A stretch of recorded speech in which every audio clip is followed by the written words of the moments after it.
Gendrager, salam genre. Kembali lagi di POTV, podcast Tunas Priangan. Kali ini aku lagi bareng Duta Genre nih.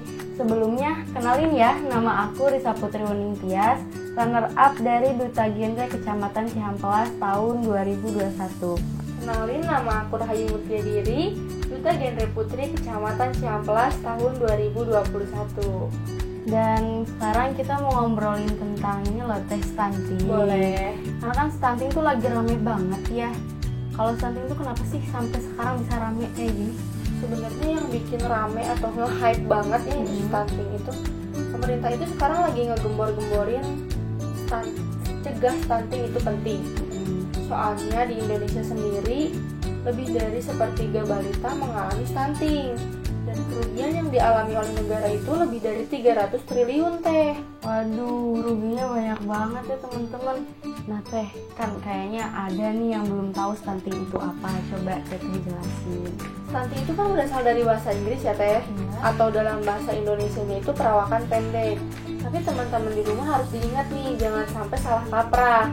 Soalnya anak stunting itu udah pasti pendek teh, tapi anak yang pendek belum tentu stunting. Harus ada kriteria-kriteria lain atau indikator-indikator lain yang bisa mengatakan bahwa anak itu stunting, kayak gitu. Seperti anak yang perawakan pendek itu harus disertai dengan malnutrisi dan infeksi kronis, baru anak itu bisa dikatakan stunting, gitu teh. Oke deh guys, jadi jangan takut nih ya kalau kita pendek, ngerasa Stunting. Belum tentu, guys. Karena ada faktor keturunan juga. Tapi teh untuk pencegahannya nih kalau boleh tahu tuh seperti apa? Jadi teh untuk pencegahannya itu sendiri kita bisa ngelakuin 2 cara gitu ya, atau 2 tahapan. Yang pertama, pada saat ibu itu mengandung, sang ibu harus sering memeriksakan kesehatan kandungannya. Itu berperan aktif dibantu oleh dokter kandungan. Kedua, saat anak itu lahir, anak itu harus dipastikan gizinya tercukupi. Anak itu harus dibawa imunisasi dasar, imunisasi lengkap, kayak gitu ya. Ini juga berkaitan dengan 1000 hari pertama kehidupan. Kayak aku bilang tadi, 1000 hari pertama kehidupan itu 270 hari dalam kandungan atau 9 bulan dan 730 hari pada saat anak itu lahir atau sebelum 2 tahun, kayak gitu teh. Jadi 1000 hari pertama itu adalah waktu yang sangat bagus untuk berupaya mencegah terjadinya stunting ya teh ya? Iya, benar banget. Dan ibu yang hamil juga jangan lupa untuk cek kesehatan kehamilannya agar terhindar dari stunting. Tapi teh, kalau ada anak nih yang udah stunting, kita harus kayak gimana ya? Kalau udah terlanjur terjadi stunting, sang ibu itu harus segera bawa anak itu ke dokter anak. Nanti di sana kita di screening dulu apakah benar anak itu mengalami stunting atau mungkin kelainan yang lain. Kalau mungkin memang dinyatakan stunting, nanti dikonsultasikan atau dirujuk ke dokter anak konsultan gizi untuk diperbaiki gizinya. Selain itu juga dikonsultasikan ke konsultan anak bagian tumbuh kembang teh. Nanti di situ anaknya di terapi, direhabilitasi, terapi behavior. Nanti di situ bisa mengurangi dampak dari stunting itu sendiri. Oke. Nah, kalau ciri-ciri stunting nih biar teman-teman Gendragersnya pada tahu apa aja sih ciri-cirinya? Kalau ciri-ciri stunting yang bisa kita lihat ya teh secara kasat mata, stunting itu biasanya anaknya kan pasti pendek ya, udah pasti pendek. Terus anak itu agak susah berkembang, nggak bisa ngejar teman-teman di kelas misalnya, belajarnya sulit dipahami. Selain itu pada saat anak itu tumbuh dewasa, anak itu gampang gemuk serta rentan mengalami obesitas dan serangan jantung, gitu teh. Oke, berarti stunting ini bukan penyakit ya teman-teman, tapi kondisi gagal tumbuh. Nah teh, kalau dari sejak remaja kita bisa nggak sih mencegah untuk gak stunting? Bisa banget teh. Mungkin aku sedikit nambahin dulu ya tadi untuk pencegahan stuntingnya. Kalau untuk anak itu lahir kan bisa dicegahnya itu si ibu harus memberikan ASI eksklusif selama 6 bulan. Setelah 6 bulan ASInya didampingi dengan makanan bergizi yang beragam, kayak gitu teh. Terus kalau untuk pencegahan stunting di kalangan remaja, Tadi kan aku udah nyebutin kalau anak itu harus dibawa imunisasi ya ke posyandu. Sebenarnya posyandu itu nggak cuma untuk balita teh, ada buat remaja kita juga. Keren nih, ada posyandu remaja. Jadi di posyandu remaja itu nanti remaja dicek tekanan darah, tinggi badan, berat badan, dan kesehatan lainnya. Selain itu juga remaja putri bakal dikasih pil tambah darah untuk mencegah melahirkan anak stunting gitu teh. Tuh teman-teman, apalagi perempuan nih, kalau dikasih pil tambah darah tuh jangan dibuang, Harus diminum. minum rutin ya. Jangan sampai lupa dan sampai dibuang itu aja. Karena stunting ini tuh udah kayak gimana ya? Jangan sampai deh kita ngelahirin anak stunting gitu. Nah, untuk pencegahan lain selain itu apa aja teh? Kalau misalkan pencegahan lainnya bisa dibilang jangan sampai deh kita nikah dini lah. Wah, nih yang suka nikah Yang nih ngebet Pep. banget nikah nih ya. Biasanya kan kalau sekarang tuh teman-teman udah pada nikah nih. Iya. Udah umur 20 harus udah nyari pacar nih. Takut dibilang perawan tua Iya, juga. kayak gitu kan sebenarnya enggak teh. Pemerintah itu selain ngegembor-gemborin tentang cegah stunting itu penting, pemerintah juga menggembor-gemborkan hashtag 2125 keren. 2125 keren itu 21 umur 21 untuk wanita dan 25 untuk pria. Itu tuh umur ideal buat mereka menikah kayak gitu. Kenapa sih di umur segitu bisa dibilang usia ideal atau tepat untuk menikah?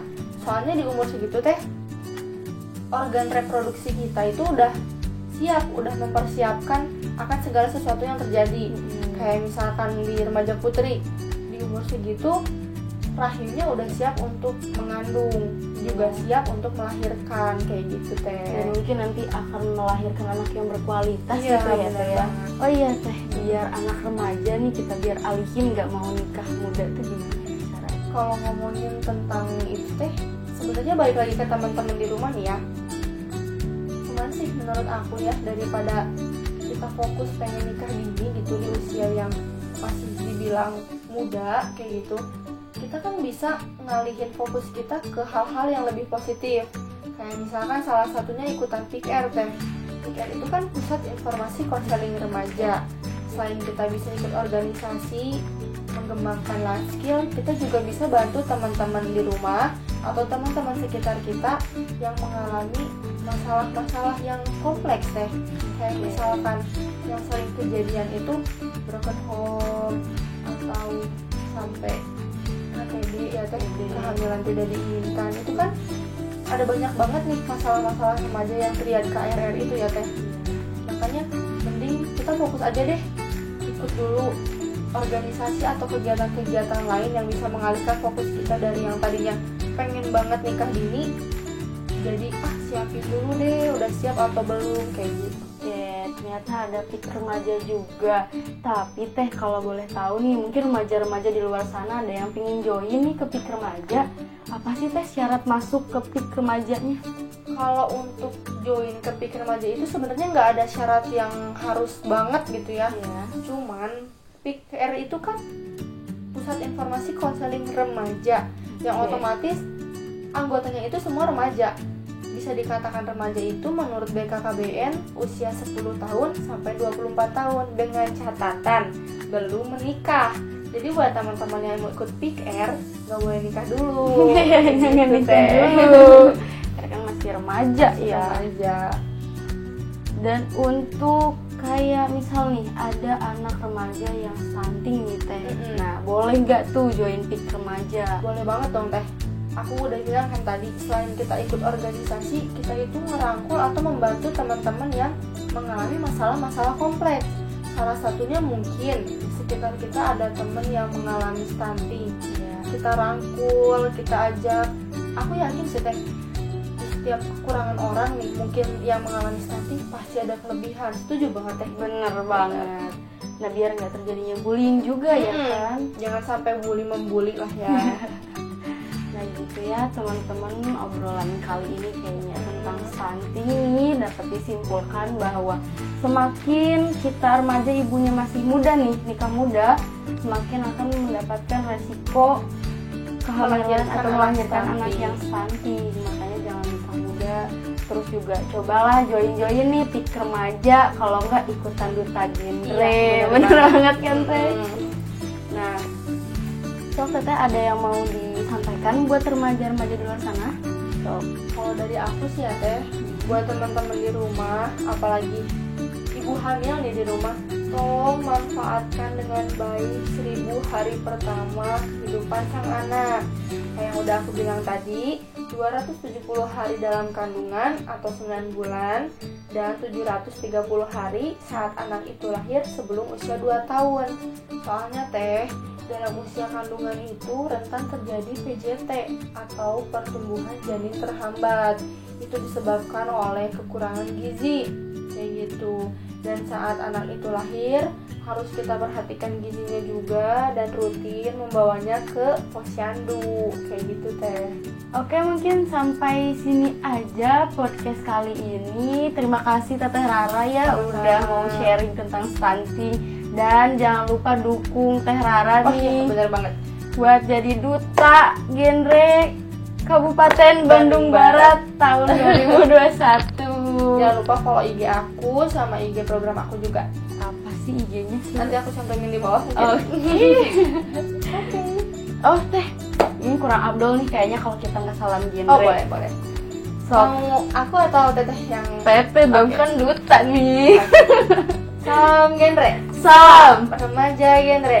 sehat, cerdas, ceria. Genre Indonesia. Saatnya yang muda yang berencana. Oke, bye-bye.